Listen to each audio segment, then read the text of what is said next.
Now, this video I'm showing off is pretty much explaining the methods of how I play and how I'm able to play multiple characters with ideas, how I created them, all that sort of stuff, how I actually play as them with different mods like alternate actors and Proteus To, like alternate actors to play as them and Proteus To physically change their NPC, sort of how they came to be for me as a character creator. I didn't call them NPCs anymore, I call them characters. And sort of backstories and stuff like that. If you're not into multiple characters playthroughs or you don't really care about that, video's not for you. It goes for like 53 minutes. It's crazy.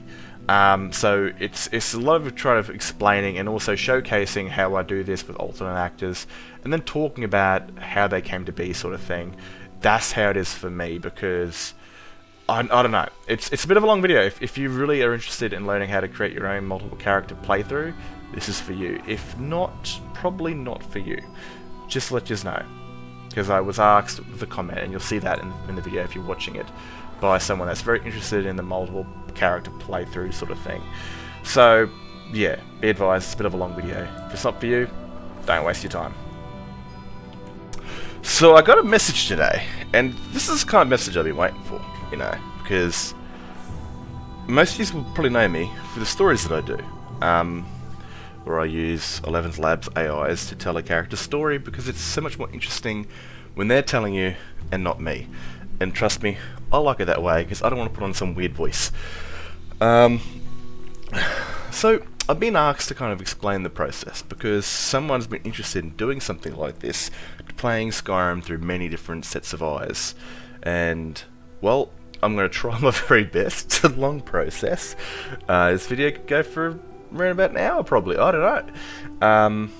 Now, like I said, I've always been hoping to inspire people to do this sort of thing in their own games, because my game is my game. Cecilia's mine, Freya's mine. You know, no one's going to copy my shit. They might look at that character as itself and take inspiration from it. Like Freya in my game could be called Braun in another game. Werewolf, or just a barbarian with the axe and the hide, and he might live a very similar life to the way Freya does. Same thing with Cecilia. Yours might be a vampire, a male Nord vampire or something like that. So I'm going to try and explain kind of how it all starts. I might do some body slide stuff. That's a bit of a complicated mess, because honestly, I'd have to do an entirely new video for the outfits on their own. Yeah, so I'm going to try and get this all done, because that's a lot of shit right there to read. I've reread it, but one of the first comments that I've got on my channel on the inspiration of how to do it. So firstly, I don't even know where to start, but we'll start somewhere, and when I figure that out in my head, we'll get to it. Now this all actually started because I play a male character, and I always have. I'm a straight dude that just enjoys playing a male character, because that's me. And it doesn't matter if it doesn't look like me, it's kind of, I see myself as that character when I'm playing games. I'm not that sort of, well, I kind of am now, and that's kind of why I made this. I'm not solely that role player that wants to be 10 different people, you know, have 10 different saves and like a crazy dark elf necromancer or a red guard mercenary or a Breton mage. I want me to still be there, and that's what gave me the inspiration of doing this alternate playthrough. I didn't want to play other people. I still wanted to have me there, and so these other characters, they were built around me. And, well, let's go and have a look at me as an NPC. Now, there will be a few of them. There's one of them, like, two of them are copies of each other. Now, I made copies because using alternate actors, it attaches factions and scripts to your that character. And that, like, the Civil War, for example, if I play the Civil War, if I started as, say, a Nord named Ragnar, for the Stormcloaks, and then Ragnar gets killed, you know, and I jump into a different character, I can never progress that storyline, because it sees that Ragnar as that character that can only do the Civil War. If I jump into a different Ragnar or a different Stormcloak character, I won't be able to get those quests which involve defending or attacking a city, which I found would be a horrible bug. Now, I've recently found in my current playthrough that these imp ones right here, like I went to go help. I did the Battle of Whiterun, and it made me like neutral, so Stormcloaks wouldn't attack me on sight with the factions.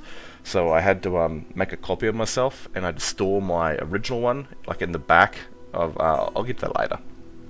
This one is sort of after the Civil War Centaurus, and these two are Civil War Centauruses. One of them's a quest, the Civil War quest dude, and the other one's just the one I'm playing as, so I can actually be attacked by Stormcloaks on sight, or not get fined or anything like that.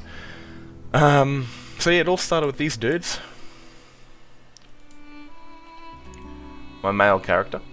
And I kind of wanted to build other characters around it. Now, the Women of the North, those are your typical, I'll say, gosh, 6. I think it all actually started right here for these girls.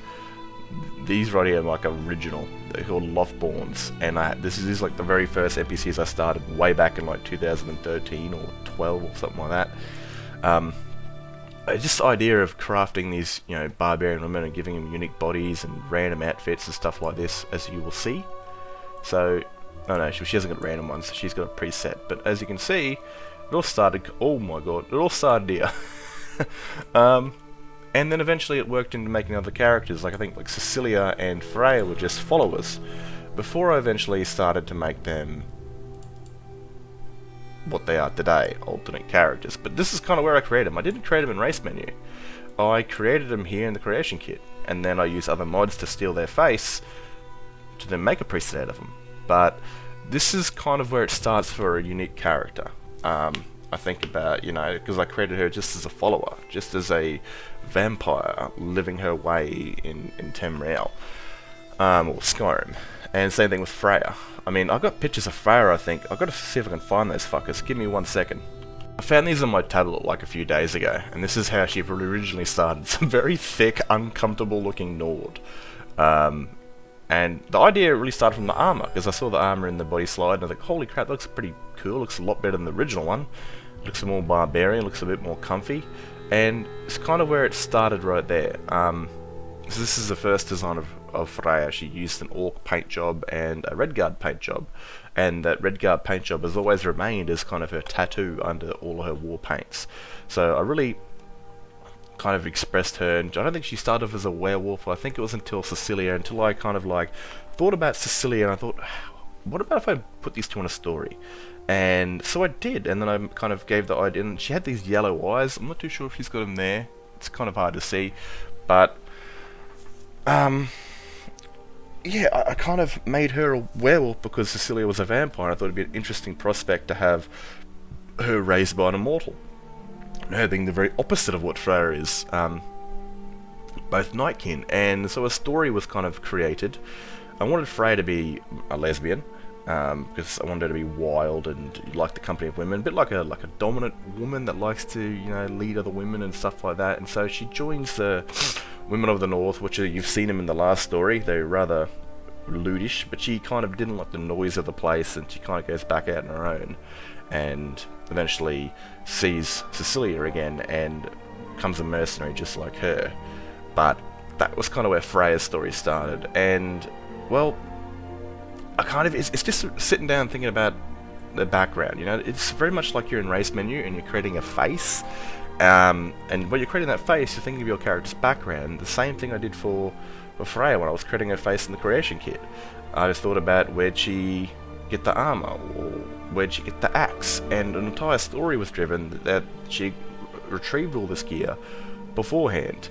I never had a story for how she got the armor until I did her background story with my first test of 11 AI, that she had killed the man that killed her family. She took the axe from him that he used to slaughter her entire pack, which is on her back, and she took his head back, you know, as a trophy. And then MhIYH8in basically gifted her the hide of MhIYH8in by trading in his head for the armor. And she became the champion of MhIYH8in, and then she, you know, does those 2 Daedric quests, which give you the alternate. And that's one reason I like those, because those are like the only Daedric quests I think that give you alternate rewards if you choose like to help the dogs, you know, help Barbas or help Sinding. So it also, you know, it gives you new options to get the other gear without losing gear, but it also allows you to help Daedric mutts, which is all what Freya is. And so that all just worked, and it just kind of lined itself up as a story. And eventually I started playing as him. Like, I'm using, this is just her as an NPC, of course, but when I jumped into her, I used a mod called Body Slide before I started making them their own races, so I could just do that easier. So yeah, the concept is all created in the creation kit for me. Oh, there's actually nudie down there. Anyway, we'll ignore that. So it all just starts here, and I'm not even joking. Like, sometimes when I'm creating a face. Now this is, I can't really share this. I've been asked so many times, but it's so goddamn big. And I'll show you how big it is. It's 51 gigabytes. And it's all the crap that I put into it. And I made a thing on, and I can't really explain this or show you how to do it, because it'd take forever. It'd be an entirely new video that would probably take like an hour. But I create, say, an NPC. I'd normally copy one of these guys. Let's go Nord, turn a female, and there's so much crap that I can use when it comes to customization, because this is the way I've set it up. We've got different complexions here. So I've got a Valhalla complexion, which is basically default for me. I've got a Bingen complexion, because this is a lot more youthful, and then I've got the head textures. So I might give her the Bingen head texture, which makes it look kind of youthful. And I've used these other mods as ESMs, which are master files, to kind of the eyes, the eyebrows, and the hairs, and stuff like that.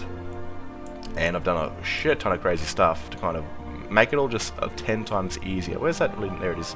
So as you can see, she's very youthful, but I might give her sort of like a mid-20s, 30s battle look, and I might give her the Valhalla one, which kind of removes a bit of the youthfulness of her, or I might make her old, so 50s,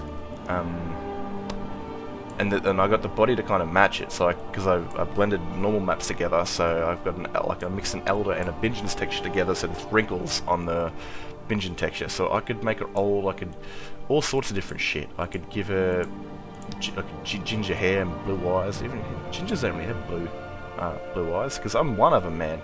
I'm a goddamn redhead, and I've got black eyes. Like, you can't even see my pupils, and all that sort of crap. You know, so this is kind of where it starts, and I might be thinking of a Nord mage, an older Nord mage that, you know, is very dangerous, but also weathered, or just years and stuff like that. Alright, so that's kind of where it started. You know, that's where I start the face, and when I start to build the face, I start to think about the background sort of thing, what they have. They have any unique outfits and stuff like that.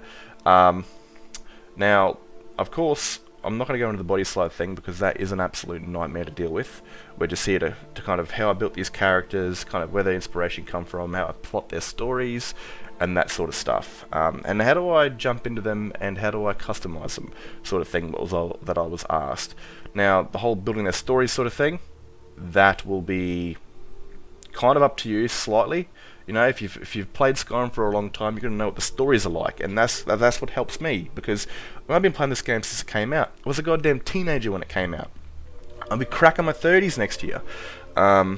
So I've played this game for a very long time. I know the story angles. I know what's this and what's that, and what works for a character. What, you know, like I was going to do the last storyline of Mara, the Knight of Mara, as Centauros, but it didn't make much sense that I was running off trying to help Whiterun's tree with a bunch of women of the north that don't really serve men or don't follow men, when I should be in a civil war fighting. And so I had to think about that and said, this isn't going to be a good story. I better get someone new for it, and I thought about using even the barbarian girl you saw, Vina, the Reach-looking woman, and I thought, nah, she's already got a story lined up, and I decided to use the half Nord Redguard, Mara, because she had an interesting story, and I thought I'd do that. So let's get in the game and check out sort of plot twist and that sort of thing. It's kind of hard I don't want to write up a big story or do a friggin' PowerPoint or anything like that, so I'll try to explain it in game. Now, be advised, you will hear some bzzz sort of things. That's because my friggin' NVIDIA's AIDS, and it does this all the time. I'm recording in game. As you can't hear it now, you'll hear it in Skyrim or any other game I goddamn play. But it's much better than it was. Before, it sounded like I was in a World War II bomber. Now it kind of sounds like, well, I'm lost on an island somewhere. Anyway, we'll get in the game. Now, I probably should have mentioned this beforehand, because, sorry, I had to come back and kind of give some inspiration on certain characters. Like for example, like I said, Centaurus here is based on me, and I look nothing like this dude. But he's kind of me in Skyrim. You know, what would I pick? What do I do? Sort of who he reflects all my decisions. And so I'm an Imperial-based player, and that's how he came to be. And of course, I made him actual like a follower, so I could jump into him with a different mod. Now, this character right here, Sigrond, she is actually pretty bare bones if I look at it. Like, man, look how boring these sliders are. I've only changed the eyes. Everything else is vanilla, apart from the eye shape and all the shapes. But she still looks gorgeous. Now, she was made a very long time ago too. She was actually made of my follower mods. I wanted to make two twins that fought the Stormcloaks, but then eventually, kind of like, I thought about... This is even before I made stories out of them. They were just followers, Stormcloak followers. And then I started like playing as them, and I started thinking about their backgrounds, and I started to really enjoy playing as them. But then I came down to I thought about the background of Skyrim. I thought of Ulfric Stormcloak, and I was like, man, the dude's in his 50s. Doesn't look it. Doesn't my game. And he's meant to be like this leader that fought in the Great War, and the entire story was built around that. And I thought, why not give him some secret daughters? Now, I've already done this in the prequel story. There's a lot to watch in that one if you want to see what these girls come from. And these two basically became, Sigurd and Brianna became Ulfric's twin daughters that he had before he was locked up. Pretty much, you know, he seeded them pretty much the day before he was arrested. And sent off to prison in Alinor, which is, you know, really named Somerset Isles. I don't even know if he went there, to be honest with you. And so these girls were basically transformed from just common followers into a major story that, you know, they were twin daughters of Ulfric Stormcloak. And I kind of thought about this would be the characters I would play if I was your typical male Skyrim player. A female character that looks gorgeous, has a big ass, and would, you know, if like, it's pretty much the opposite of what I do.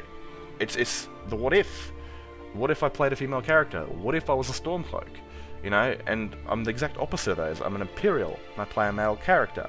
So she's pretty much the opposite reflection of if I was just an ordinary gamer dude that would play a big-assed female Nord Stormcloak. And she's the mirror of Centaurus. She's also the mirror of my playstyle.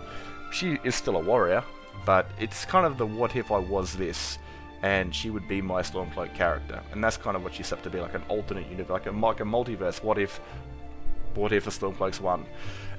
Story quest lines aren't really that great because she's a Civil War character, and you got to find ones that really aid, or mods even, like Capital Windhelm, that had Stormcloak related quest, or, you know. And the best one out there, and I've done this in the prequel, was attacking the fort, because I thought to myself, aren't you get to kill Thelmor, and you're helping out the Greymanes that are potential, which are the Stormcloak leaders of Whiterun if you choose that path.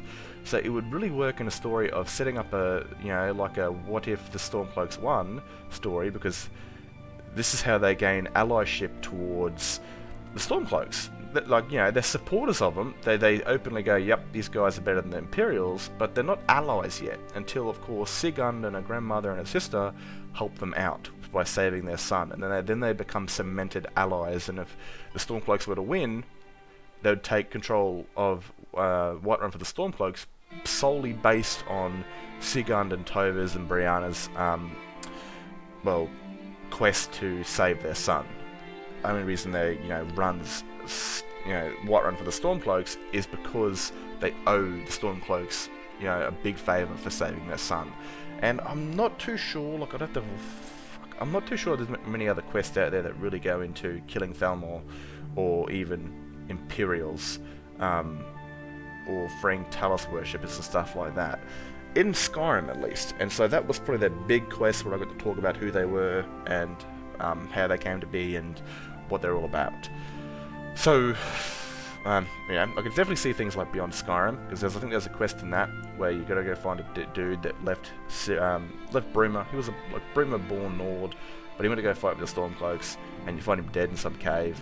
Or there's a prisoner that was captured by the Pentilius Oculatus, and you can decide to save him and help him out or whatever. But again, when it comes down to that, Beyond Skyrim series, like they're like way after my Skyrim story. That's where I want to continue the story when I think I've done Skyrim and I put it all to bed. When these mods finally come out, I want to take these characters and maybe even make new characters and go into Cyrodiil and whatever else comes out after that. Alright, so let's get in the game and we'll kind of talk about how I play different characters. Also, the reason I brought this up before I go off again, like an idiot, factions are very important. Now I use a mod called Alternate Actors. Alternate Actors allows me to jump into these NPCs and actually play as them instead of having to like just use race menu change or anything like that. And factions are important because this remembers the NPC's factions, not your factions, right? So as you can see right here, she is designed to be attacked by Imperial soldiers. She will have the Nord voice followers, so she'll talk, she'll use Civil War dialogue. There's also a mod for that by Jay Sparrow. I recommend it. I don't even think you need this one anymore with that mod. I think if you got the right, like if you got the Suns factions, they'll talk like that anyway. And this is obviously to follow or marry or whatever, basic follower stuff. So always sort of give them the right factions, right? Now, like I said, you earn factions in game. With Tonrock, who's my companion's character, I could give him the companion's faction, which skips through the intro. So instead of having to do the duel with Flarkus, or whatever the fuck his name is, Vilcus, if I have the companion's faction straight away, I can just go up to them and ask for work, and they'll give me work, and I'll bugger off, and then I start the quest that way. But again, I didn't have that quest on me, so I went in there, I did the intro quest, or I went and beat the shit out of somebody, or fought somebody, and I came back and I started the quest, and now I can get the work. So basically, I was given the companion's faction when I'm playing as that character. If I go back as another character looking for work, they won't give me work, because I haven't got the companion's faction on me. Unless I'm playing as Tonrock, then they'll give me work. Same thing kind of with the Mages Guild. Other people, like the court wizards across Skyrim, will call me Archmage, regardless if I'm playing that character or not. But the people of the college won't. They don't call me Archmage unless I'm playing as that Archmage character. So, oh, what the hell happened to her? Did not do that, okay? But again, blackfacing is wrong. But I didn't do it. That was a game. Blame the creation kit. So, give them factions, but they'll also earn factions with alternate actors. We'll get more into that when I'm in the game. But yeah. So let's get into that and show you kind of the mix of how I'm able to play the game. Now, anyway, I'll get into that over there. Now, be advised, like I said, you will hear a bit of buzzing. Now, like I said, I use alternate actors. Now, this is a mod that allows you to jump into other characters and even die as those characters and jump into a new one. It's kind of weird, and I really like it. It's pretty much an alternate life mod, but also an alternate death mod.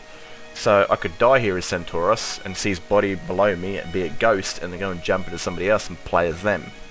I don't want to get into that. I've already done that in another video. I kind of want to show you how to use it. Now, it's got an MCM, which is awesome. For an old mod like that, very essential.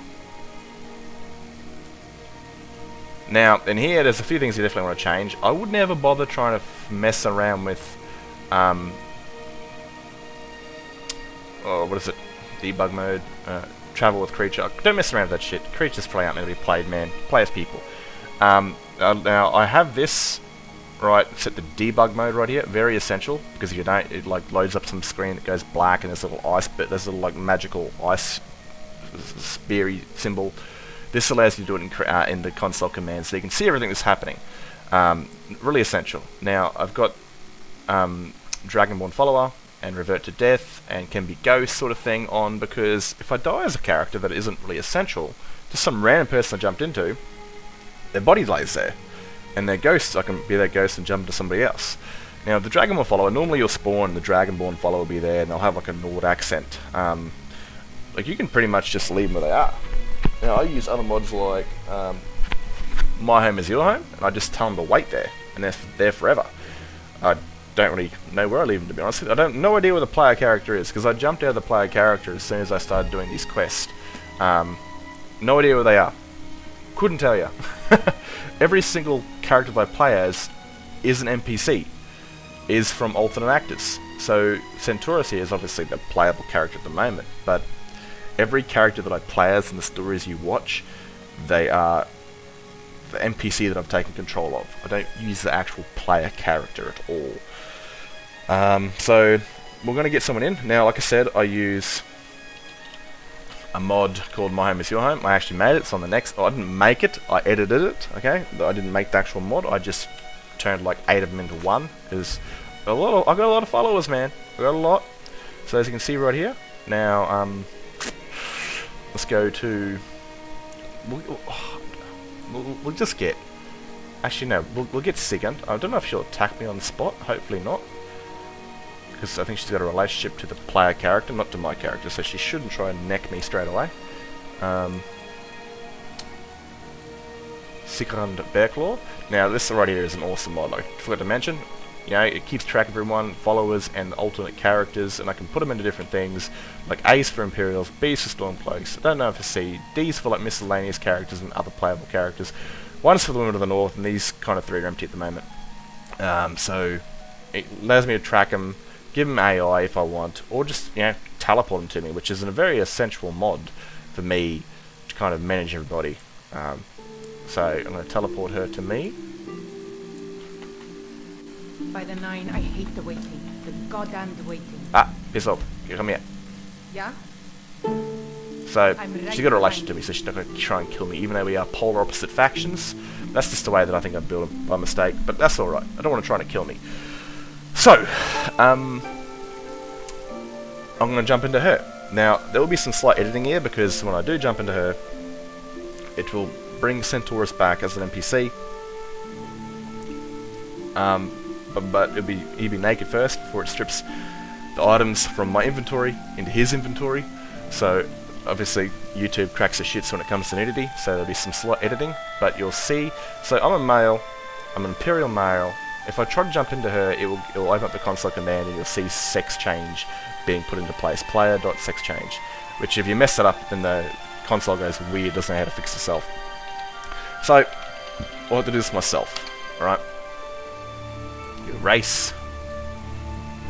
Wrong one. And I did create their own races so they'd have their own bodies.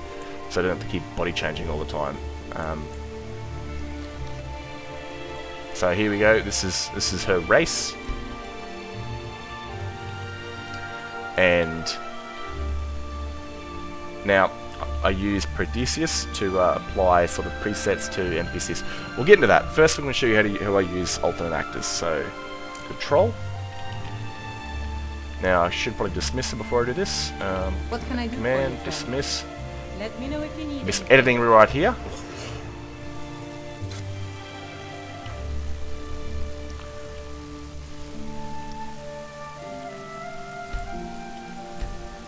Now, I advise always, when you're changing into characters, to do it indoors, and always please save, and then reload. Now, it will say that I'm Sigund Bearclaw, but if I go into, like, I think show race menu, again, it'll probably try and save me as Centaurus. Nah, but I always suggest please saving the game, and then reloading the game, so it understands that you're the new character. Now, I did change into Sigund, and as you can see, it's not an exact copy, and her face isn't exactly shaped right. That's probably because of alternate actors. And this is where Proteus comes into hand, because you can go up to an NPC. I've already done all this, of course, but you can go up to an NPC and go use the Proteus wheel, NPC, appearance, copy appearance, and it'll bring mostly everything over. Just not the makeup tints or the skin tint. You have to, you know, if it's your character, you'd be able to know what tint it is, so you'd be able to use that and transfer the right skin tone. Also the eyes, as you see, it did transfer my hair over, the hair colour, light brown, but it also brought me that presets lips and eyes, and also changed my face a little bit. So back in the day I had to guess, or I had to go to the creation kit and kind of manually morph it to be the exact same, but Proteus definitely cuts a lot of that shit off where you can copy the face, all its eye shapes, lip shapes, all that sort of stuff, and then just apply or remove the makeup that came with the character that you were on, or this or that. So pretty much I can preset, load. I've got the things all down here ready to go. There's a lot of them down there. MHIYH8in1 Its. Well, same thing. As you can see, her face slightly changed a little bit, because again, alternate actors kind of demorphed her head. But now she's looking like she is an NPC. Alright, so that's kind of how I jump into them. Centaurus is there, I'm here. Now, can't really... Now, for example, right, you're progressing through your story, you've thought about all your plot lines, what kind of quests you're going to do, what kind of quests they're going to do, and you kind of want to sort of age them over the game, right? You don't want them looking exactly like this forever, because that's unnatural. It's not immersive, and it just doesn't make much sense to us growth of story if they look exactly the same. Some characters might do good with that, but maybe not all of them. So, for example, I'm just going to quickly show you what I use Proteus for. I don't use it to play other characters, I use it to modify characters for their appearances. So I'm just going to go back to being an Imperial real quick. Imperial male.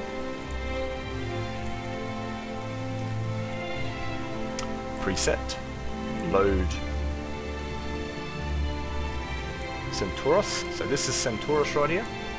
Now, I might want to just give him a beard, you know. He might keep his hair pretty clean, as he's an Imperial soldier. He's been an Imperial soldier since he was like... He's been trained in the Empire since he was like 5 years old, you know, so he's been there for some bloody time.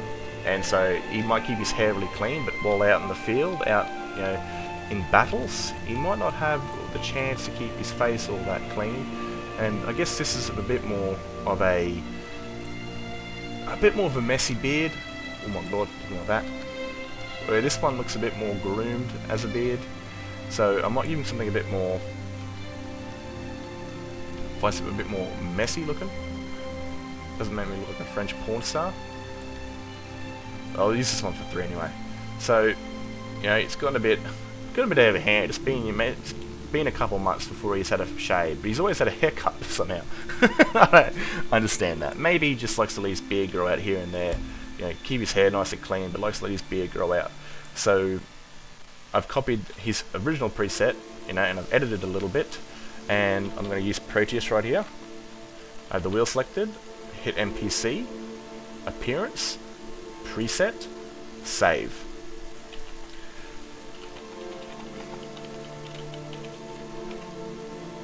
Boom, done. So it's saved into the Proteus system. I can now load it on him. Goss. Centaurus 3. Boom. He's now got a beard. And he'll keep that beard. Now the thing with alternate actors is another thing.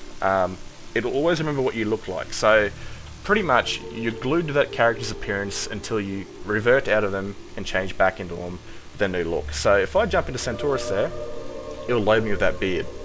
You know, alternate actors will always load that appearance of that beard. If I remove my beard and I save the game, I leave the game, and I come back, that beard will be back. So pretty much what you want to do, say, you know, like with my other characters, I can't do it right now because she's naked and she doesn't actually exist. It will re-enable her naked. If I want to change the way Centaurus looks, I will spawn the original character, the one that I'm playing as, because the NPC is still there in the background. It's just disabled. And with the mod like My Home Is Your Home, you can re-enable them by teleporting them to you. Teleport the character that you're playing as an NPC, and then essentially use Proteus again. Appearance, preset, load, Goss Centaurus 1. And then, since you're already playing as that character, you can pretty much go in and hit Control Humanoid, and you know, it'll jump you back into them, or throw that in, because that inventory is their inventory. So it works quite well. You won't lose all your shit, because it transfers them back to you. And now when you start the game up, you'll be pretty much a male lesbian. So yeah, that's kind of how you manage that when it comes to changing your appearances with hairstyles and beards. Probably eyes too, but I don't really think that's natural, changing your eye colour all the goddamn time.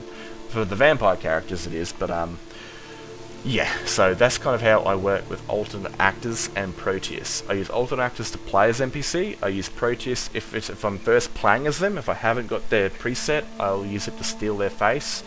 And I could probably show you real. That'd take some time. But like, you know, even when I jump into Centauros here, it kind of doesn't always work. So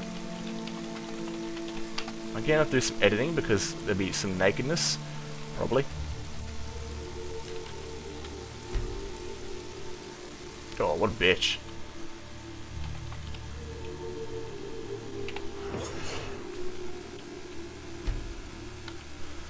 Now, this is, you know, this always happens, right? When you jump into character, the race menu will go a bit wonky, and you'll try to like hit OK, and it'll say no. Like, it'll do it automatically for you. That's why you use the debug. So you hit Z real quick, boom. Oh, no, I missed it. There we go. So as you can see, Centauros doesn't look exactly the same. Now, I do got to teleport him back to me.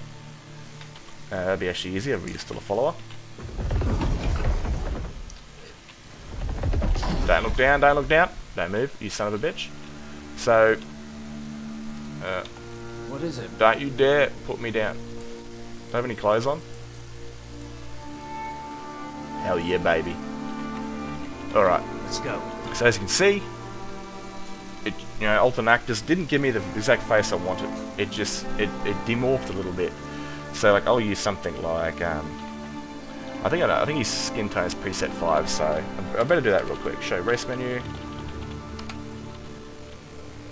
There will be some weird female makeup, as you see, if you transfer from a female character to a male character. And that's why I physically change the race and the sex, because you don't want that sort of stuff, because the alternate actor doesn't really know what's going on. Skin tone, I think it's 5. Pretty sure it's 5. As you can see, there's kind of there's some female lips right there. That is a bug, but that is kind of comes with. Look at that. It actually worked properly this time. Alright, doesn't always happen. Maybe it's only if you do it the first time. Anyway, so I want it to get Centauros' face, because I don't have the race menu preset. NPC, appearance, copy appearance. This also works good for female characters I don't play as, because it gives me their body. It just means every time I quit the game, I've got to reload that NPC and do it all over again. As you can see, most of it's done. Just it leaves some makeup behind, sort of tints like that. So that's just an easy matter of getting rid of all that crap.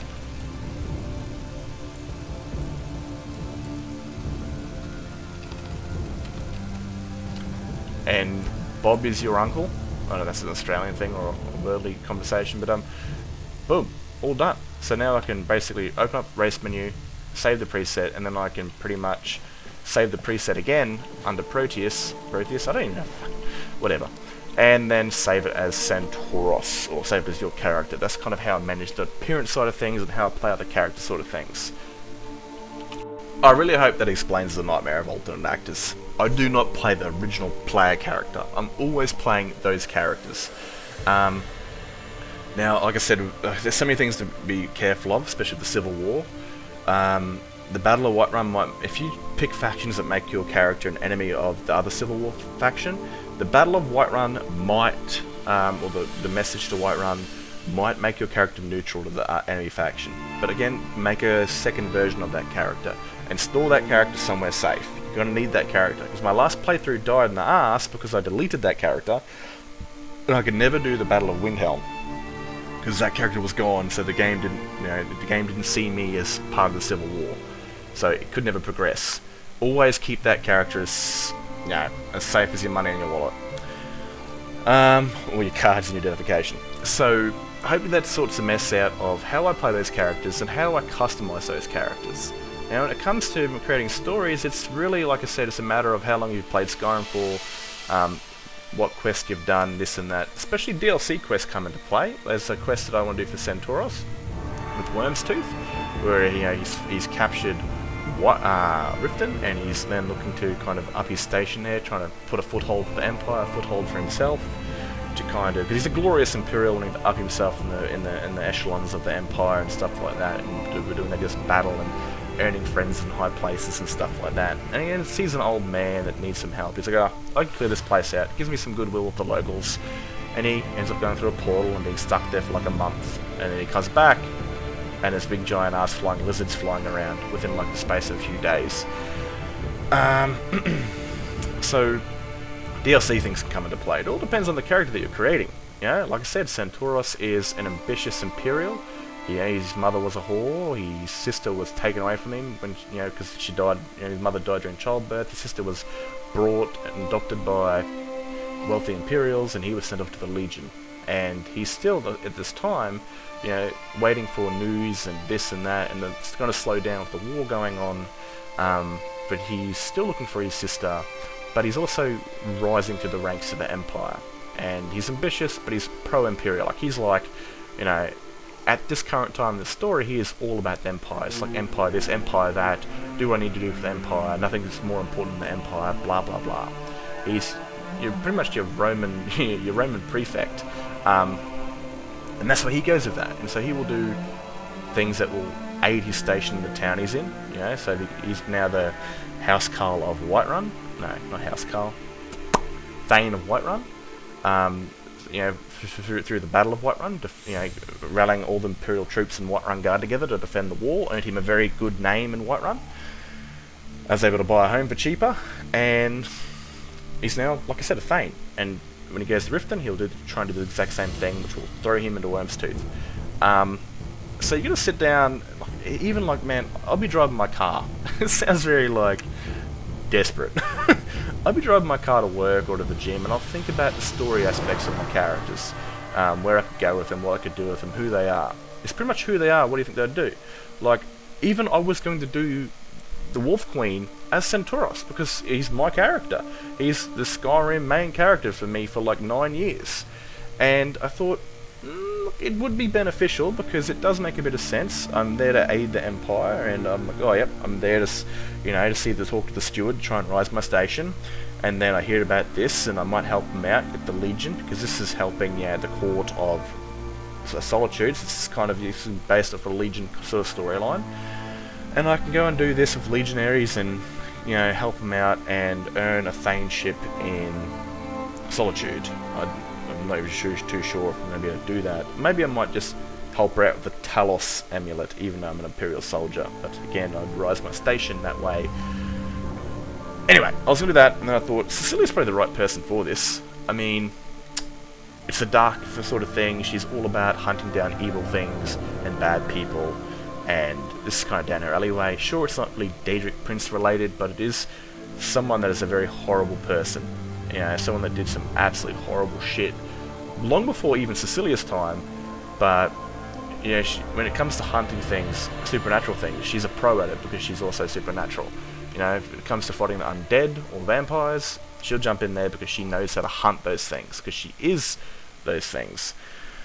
So I decided to do that quest as her. And again, maybe it might be, I'm thinking of story aspects and how to become the Thane of Solitude. Now with the mod Open Civil Wars, which I use for my Civil War to go back and forth over the space of like 6 months in real life, there's a chance that, you know, the Stormcloaks can take Morthal, or they can take Markarth, and that gives them the ability to attack the capital, put the capital under siege, which is really cool, because you're able to defend it. You know, you're able to defend Solitude as an Imperial. But this is where your other character, your Civil War character, might come into play, because I think I did that last playthrough, but the quest didn't actually go through. It bugged out, probably because I wasn't playing as my Civil War character, so I'd have to jump into the other Centauros, the one that I've got stored somewhere in my MHIYH8in1 homes, like the very last one, like a 250 slot. And Centauros coming in, saving the day from an almost, you know, like a quick, sneaky attack from the rebellion. You know, when the Empire's losing the war, and getting that momentum of the Empire's victory, defending against the attack, he might earn his place as in, yep, he's a goddamn good soldier, we should make him a Thane, because this will give Imperial soldiers more motivation, and this will kind of amp the war up and kind of give a lot more oomph to the Empire sort of thing. So that's how we can become a Thane of Solitude. So it's all about just thinking where the stories go.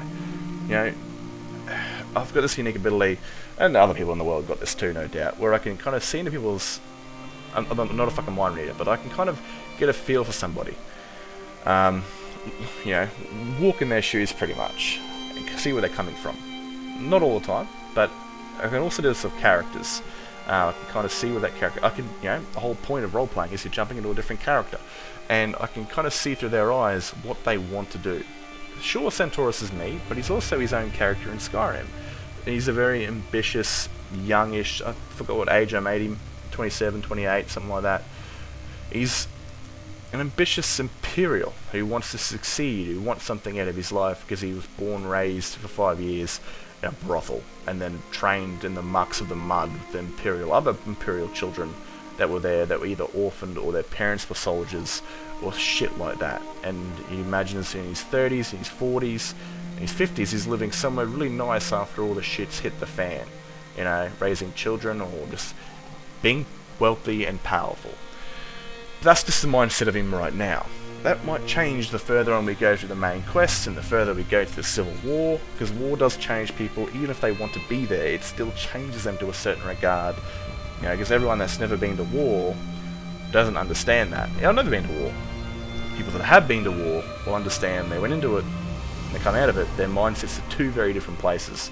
Even if they volunteered, they're like, yeah, I'm going to go to war, serve my country.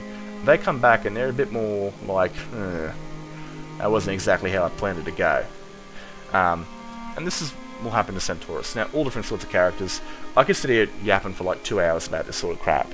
You just have to sit down, maybe you're going for a shower, maybe you're going for a shit, or you're driving to work, or you're on a 30-minute trip to the beach or something like that, or whatever the hell you live, wherever you want to go.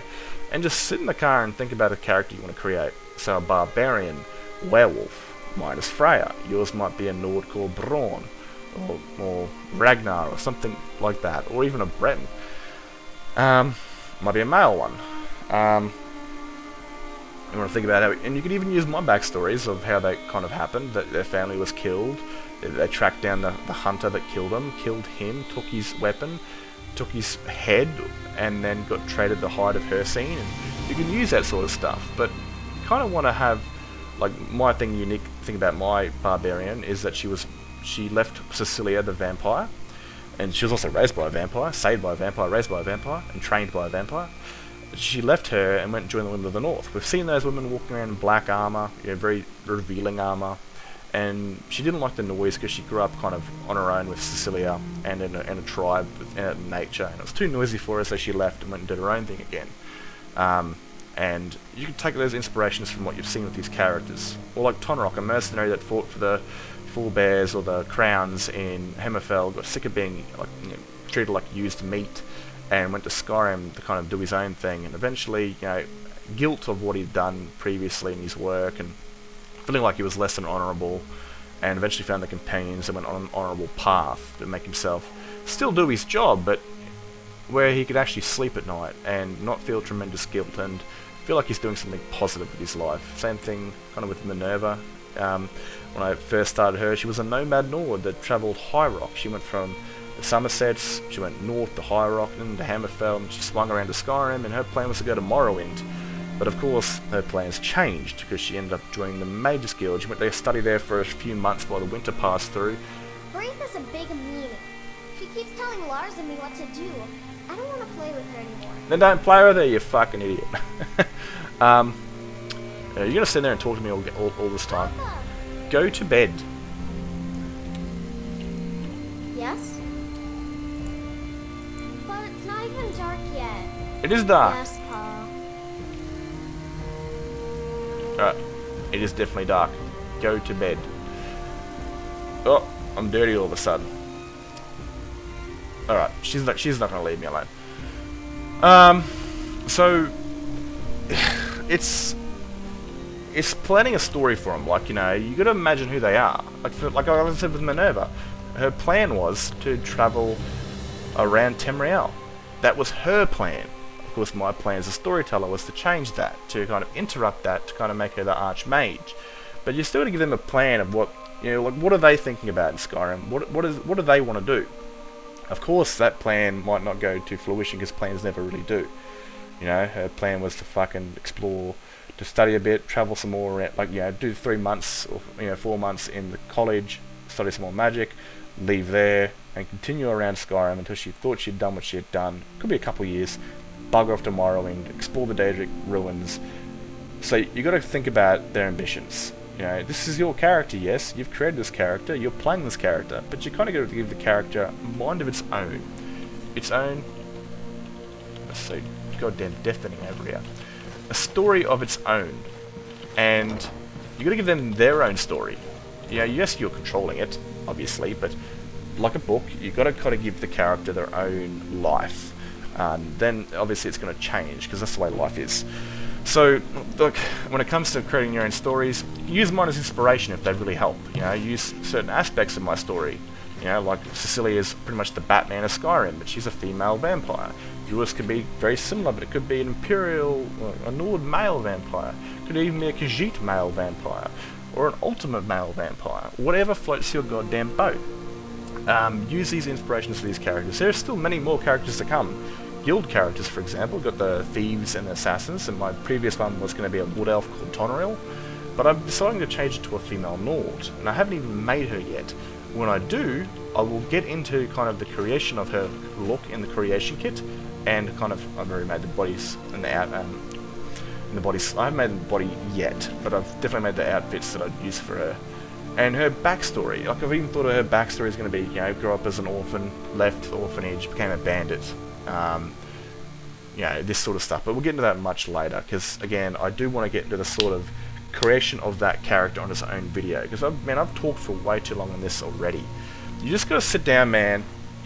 First you got to create your characters. There's so many different mods out there that you can learn to create your very own characters, and you're not going to start off like I am. You're going to start off very small, and you'll go through probably 20 saves before you find the story you want to create.